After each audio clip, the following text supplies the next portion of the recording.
জুমার দিন বেশি বেশি দরুদ পাঠ করা। জুমার দিনে রাসূলুল্লাহ সাল্লাল্লাহু আলাইহি ওয়াসাল্লামের কাছে খাসভাবে দরুদগুলোকে পেশ করা হয়, সালামগুলোকে পেশ করা হয় এবং নবী করিম সাল্লাল্লাহু আলাইহি ওয়াসাল্লাম আমাদের দরুদের সালামের উত্তর দেন।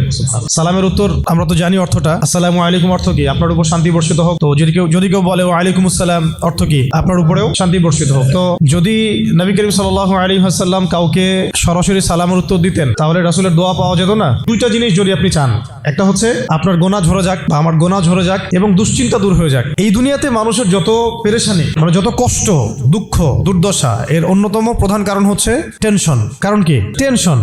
কিসের টেনশন? রিজিকের টেনশন, চাকরির টেনশন, ব্যবসার টেনশন, আহাল পরিবারের টেনশন, স্ত্রী সন্তান, ভবিষ্যতে কি করব। দুনিয়ার টেনশনই তো বেশি, যদিও টেনশন থাকার দরকার ছিল পরকালের বেশি। তো দুনিয়ার টেনশন এবং পরকালের টেনশন সব দূর হয়ে যাবে যদি কেউ বেশি বেশি দরুদ পাঠ করে। এটা হাদিস থেকে বললাম। আর গোনা আমল নামায় যে গোনাগুলো আছে এগুলোও মিটে যাবে যদি কেউ বেশি বেশি দরুদ পাঠ করে।